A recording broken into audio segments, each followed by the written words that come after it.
On a cold winter morning in Atlanta, Georgia, in 1929, a little boy was born in a small house on Auburn Avenue. His parents named him Martin Luther King Jr.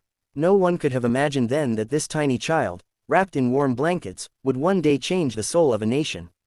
His world, however, was already divided. The color of your skin decided where you could sit on a bus, which schools you could attend, and even which doors you could walk through. But inside his home, young Martin was surrounded by warmth, love, and faith. His father, Reverend Martin Luther King Sr., was a strong preacher, a man who believed deeply in dignity and equality. His mother, Alberta, was gentle and wise, always reminding her children to see the goodness in others. Together, they whispered into Martin's heart, "You are just as worthy as anyone else." Never forget that. Little Martin was curious, lively, and full of questions. He loved books and stories, always hungry to learn more. But the world outside often broke his heart. When he was just 6 years old, a white friend's parents told him they could no longer play together because of his race. Martin ran home in tears, confused and crushed. His mother held him close and told him, "Don't let anyone make you feel less than you are."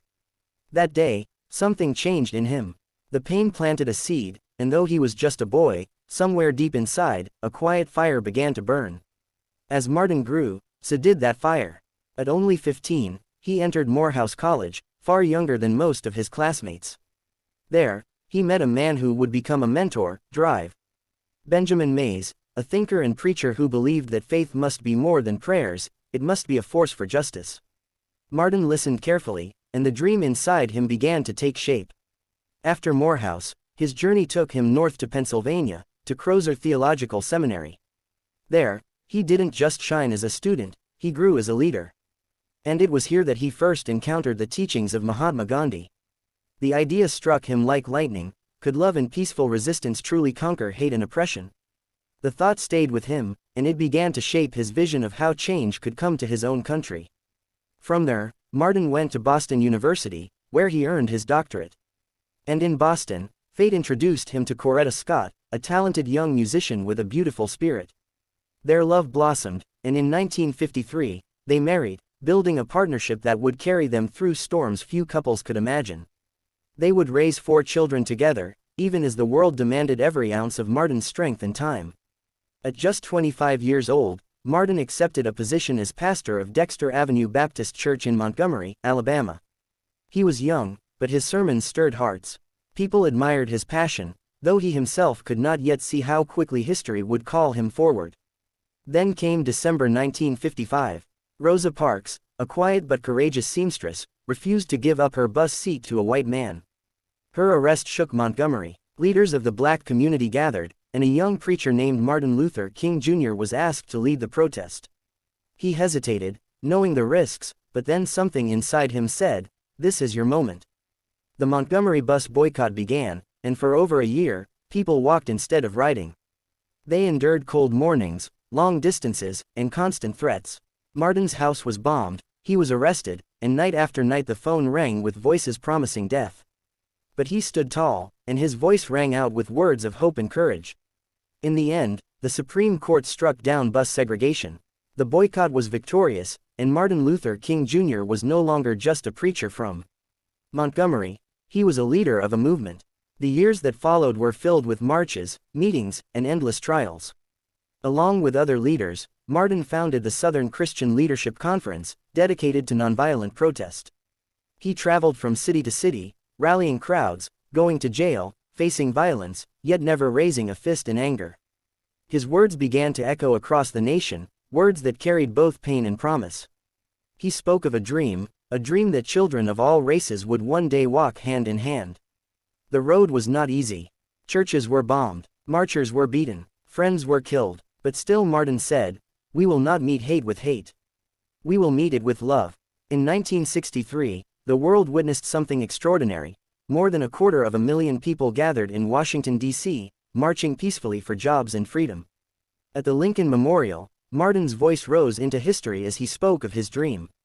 The crowd stood silent, then erupted with thunderous applause, and his dream traveled across oceans, into homes, into hearts everywhere.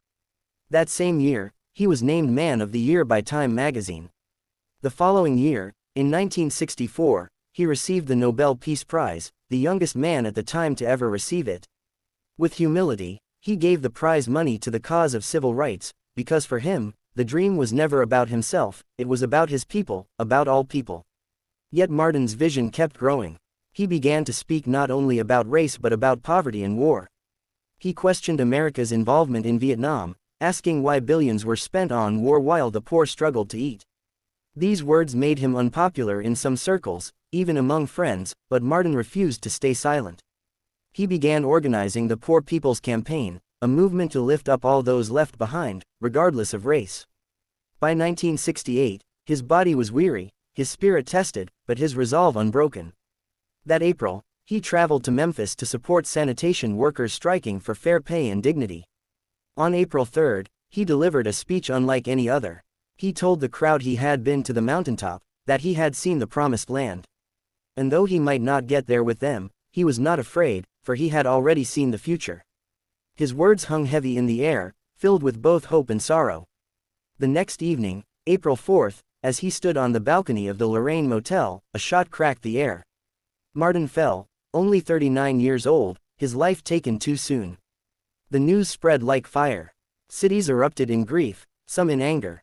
The world wept. America mourned not just a man, but a dreamer, a prophet, a leader who had dared to love in a time of hate.